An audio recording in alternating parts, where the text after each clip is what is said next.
उत्तर बिहार के सिवान जिले के पपऊर और तितरा गांव में बौद्ध और अशोक कालीन पुरातात्विक संरचना और अवशेष मिलने से सिवान चर्चा के केंद्र में है। गौतम बुद्ध के चरण सिवान की धरती पर पड़ने का साक्ष्य अपने आप में सिवान के लिए गौरव की बात है। एक रिपोर्ट।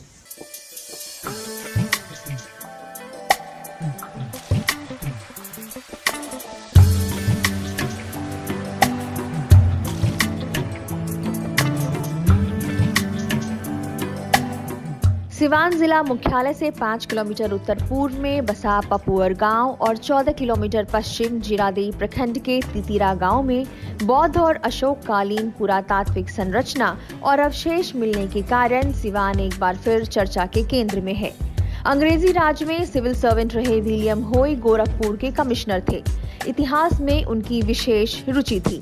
1898-99 में अपने सर्वे के दौरान तितिरा में एक बड़ा स्तूप होने का उन्होंने उल्लेख किया है, जो दूर से ही दिखता था। ह्वेनसांग अपने यात्रा विवरण में कुशीनारा के आसपास 12 स्तूपों की चर्चा करते हैं। उनमें एक तितिरा स्तूप की चर्चा भी है, जो कुशीनगर में नहीं मिला। पुरातत्वविदों का अनुमान है कि संभवतः तितिरा स्तूप सिवान के दाहा और झरी नदी के दक्षिण पश्चिम तितिरा गांव में देखा जा सकता है।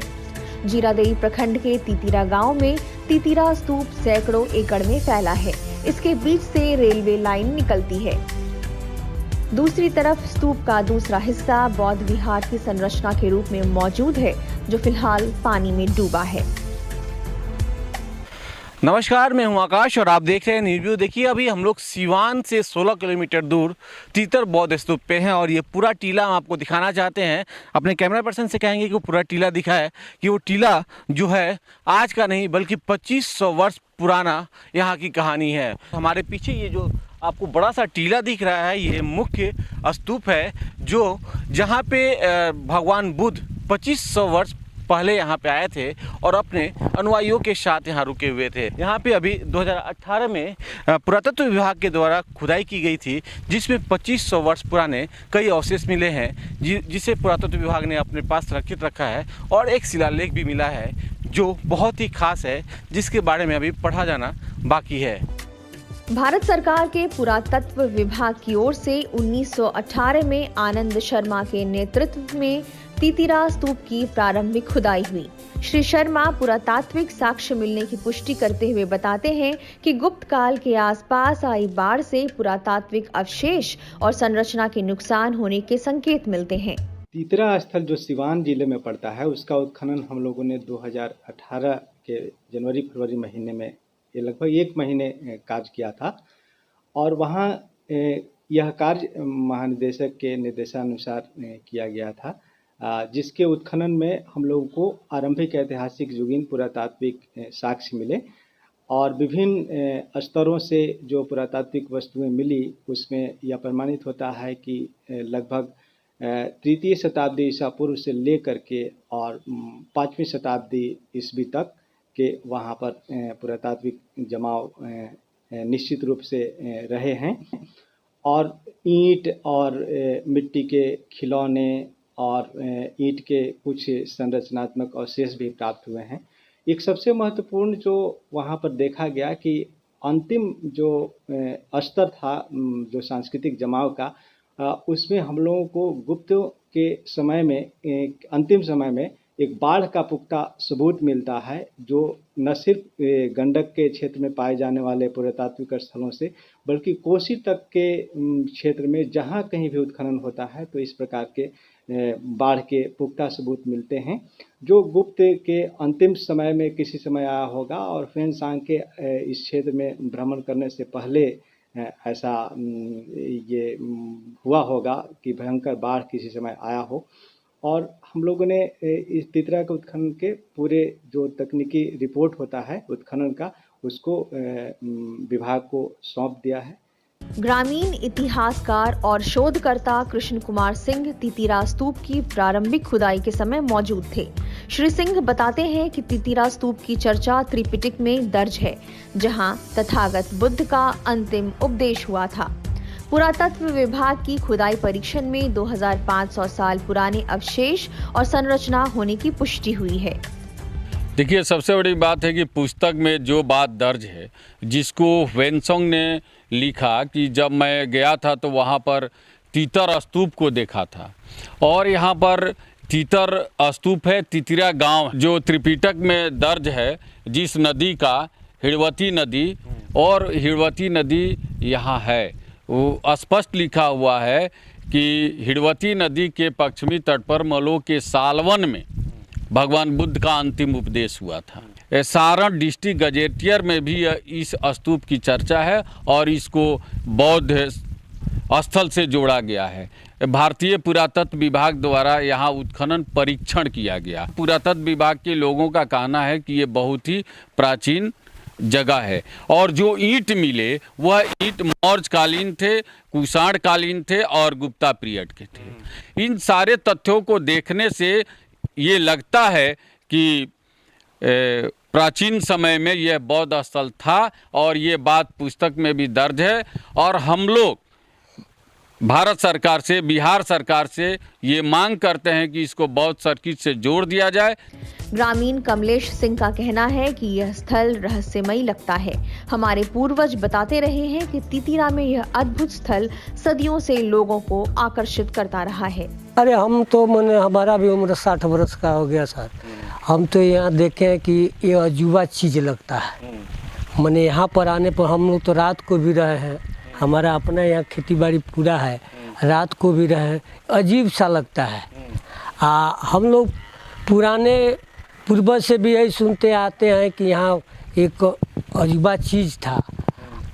हम लोग के रिजम में मैंने इस समय जो है इसका खुदाई उदाई हुआ तो बौद्ध काल के अवशेष मिले हैं। और वास्तव में हो पुरातात्विक साक्ष्य भी मिलते हैं, पुरातात्विक साक्ष्य बहुत मात्रा में मिलते हैं, स्तूप मिलते हैं।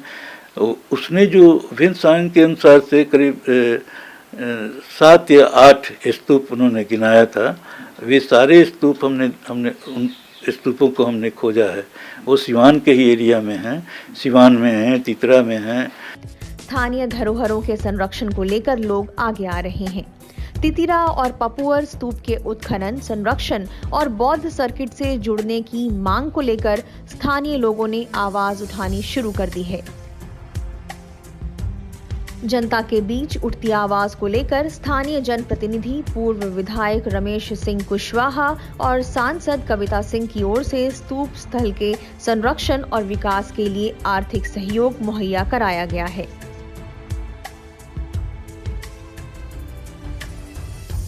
सिवान मुख्यालय से 5 किलोमीटर उत्तर पूर्व में स्थित पपुअर गांव में 2015 में पुरातत्व विभाग भारत सरकार की ओर से केसी श्रीवास्तव के नेतृत्व में प्रारंभिक खुदाई हुई। खुदाई की रिपोर्टिंग करते हुए 31 जुलाई 2015 को हिंदुस्तान टाइम्स और अन्य दैनिक अखबारों ने विस्तृत विवरण दिया था। पुरातत्वविद केसी श्रीवास्तव ने स्वीकार किया है कि पपुअर में बौद्धकालीन अवशेष होने के संकेत मिलते हैं। 1908 में प्रकाशित सारण गैजेटियर में विलियम होय के हवाले से पपुअर को ही पावा बताया गया है, जहां बुद्ध के अनुयायी सोनारचुंद का निवास स्थान था। काशी प्रसाद जायसवाल शोध संस्थान के निदेशक रहे डॉक्टर जगदीश्वर पांडे भी इसका समर्थन करते हैं। तो पावा के बारे में मैंने जो शोध किया है, बुद्ध की यात्रा के बारे में मैंने बहुत सारे शोध किए हैं। उसमें मैंने पपौर गांव को पावा के रूप में माना है। पावा के रूप में इसलिए माना है कि बौद्ध साहित्य में पावा के बारे में ये पश्चिम का शब्द आया है, पश्चिम का शब्द आया है। और पश्चिम का शब्द जो है सो बौद्धों के लिए, बौद्धों के संघ के लिए आया है। और वैशाली से ठीक पश्चिम में ये पपौर ग्राम है। तो यही जो है सो वास्तविक पावा है। विलियम होय को पपुअर से इंडो बैक्टीरियन सिक्के मिले थे, जो ब्रिटिश म्यूजियम लंदन में आज भी सुरक्षित हैं।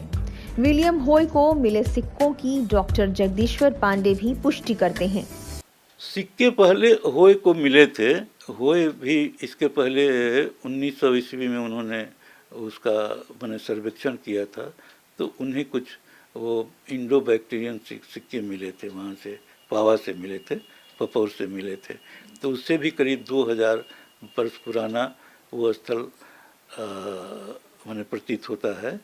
डॉक्टर जगदीश्वर पांडे बताते हैं कि बौद्ध साहित्य में उल्लेखित कौशल जनपद का ऐतिहासिक स्थल पावा सिवान स्थित पपुअर गांव है, जहां तथागत बुद्ध ने अपने अंतिम कुछ दिन बिताए थे।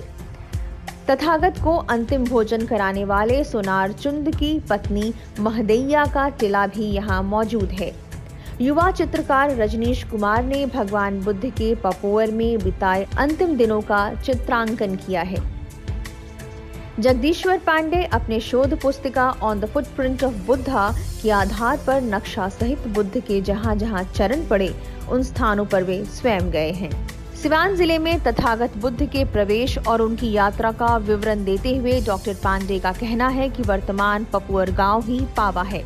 जब भगवान बुद्ध वैशाली से चले निर्वाण के लिए, तो ये सबसे पहले भंडग्राम में आए। भंडग्राम बड़हरिया, आधुनिक बड़हरिया के निकट माना जाता है। उसके बाद वे हस्तिग्राम गए। हस्तिग्राम भी ठीक पपौर से थोड़ी दूर पर है, हथगाई के नाम से उसको जाना जाता है। उसके बाद से अम्बग्राम गए, फिर भोगनगर आए, जम्बूग्राम गए और भोगनगर से फिर वो पावा आए। अपने शोध के आधार पर डॉक्टर जगदीश्वर पांडे बताते हैं कि पपुअर ही पावा है, जहां बुद्ध के अंतिम दिनों में सोनार चुंद ने फलाहार के लिए बुद्ध और उनके संघ को आमंत्रित किया था। पावा में जब चुंद ने इनको निमंत्रण दिया संघ के साथ, तो चुंद ने इनको भोजन दिया। भोजन में सूकर मद्धव का नाम आता है। सूकर मद्धव को बहुत सारे लोग कहते हैं कि सुअर के मांस को मानते हैं, लेकिन मेरा मानना है कि वह बैसाख का महीना था और बैसाख में शकरकंद उस जगह होता है, बहुत ज़्यादा, बहुत मात्रा में होता है उस एरिया में। तो वह चुंद जो था, इनको वो शकरकंद जो है सो दिया था, और शकरकंद हम लोगों के यहाँ फलाहार के रूप में माना जाता है। तो बहुत बहुत मृदु ये शकरकंद को दिया था। लेकिन चूँकि बीमार थे बुद्ध बहुत पहले से, इसलिए उनको शकरकंद खाने से खूनी पेचिश की बीमारी हो गई। जगदीश्वर पांडे के अनुसार ह्वेनसांग ने कुशीनारा के जिन 7-8 बड़े स्तूपों की चर्चा की है, वे सभी स्तूप सिवान जिले के आसपास में हैं। कुशीनारा आजकल का सिवान है और इसमें कई स्तूप हैं, 4-5 स्तूप, बड़े बड़े स्तूप हैं। हमने उसका निरीक्षण किया है, तो ये सारे स्तूप मिले हैं। वो एक है आपको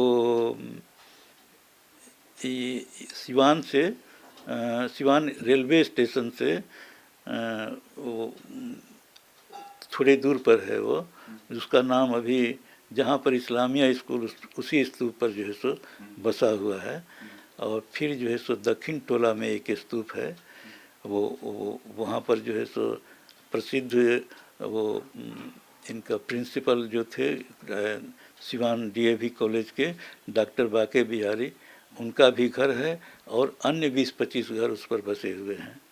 तो दो हो गया ये, और एक ठीक रेलवे स्टेशन सटे ही है वो, जिस पर हथुआ कोठी आजकल है, हथुआ कोठी का उसमें ये है। तो 3 इधर हो गया। फिर उधर एक जो है सो स्तूप है नदी के पास, वो दाहा नदी के उस पार में है स्तूप। एक तितिर स्तूप जो था सो वो था। ह्वेनसांग आया है, इन सारे स्तूपों के बारे में जो है सो वर्णन किया है। तो ये सारे स्तूप इसी एरिया में है। बिहार सरकार के युवा खेल और संस्कृति मंत्री मंगल पांडे ने तितिरा और पपुअर के उत्खनन कराने और बौद्ध सर्किट से जोड़ने के प्रति सहमति जताई है। मैं विभाग में और आर्कियोलॉजिकल सर्वे ऑफ इंडिया के अधिकारियों से बातचीत करूंगा। बातचीत के बाद क्या प्रगति इन दोनों स्थानों पर हुई है, उसके संबंध में जानकारी प्राप्त करके जो अद्यतन प्रगति हुई होगी, फिर उस का संदर्भ करते हुए भविष्य के लिए क्या यथोचित निर्णय करना है उस विषय में चर्चा करूंगा। और मेरी भी यह अभिलाषा जरूर होगी कि सीवान के अंदर यदि इस प्रकार का कोई विषय आर्कियोलॉजिकल सर्वे ऑफ इंडिया के ध्यान में आया है तो उस विषय को हम आगे बढ़ाएं। तथागत बुद्ध धर्म के पहले वैज्ञानिक हुए जिन्होंने जीवन की समस्याओं के उत्तर किसी शास्त्र से नहीं बल्कि विश्लेषण की प्रक्रिया से दिए। इसलिए बुद्ध के धर्म को बुद्धि का धर्म कहा गया है, जिसका आदि तो है लेकिन अंत नहीं। ऐसे महिमापूर्ण महामानव सदियों तक अपने होने का एहसास कराते हैं। मानव जाति के हृदयों में प्रेम और करुणा जागृत करने वाले तथागत बुद्ध के चरण सिवान की धरती पर पड़ने का साक्ष्य सिवान के लिए अपने आप में गौरव की बात है।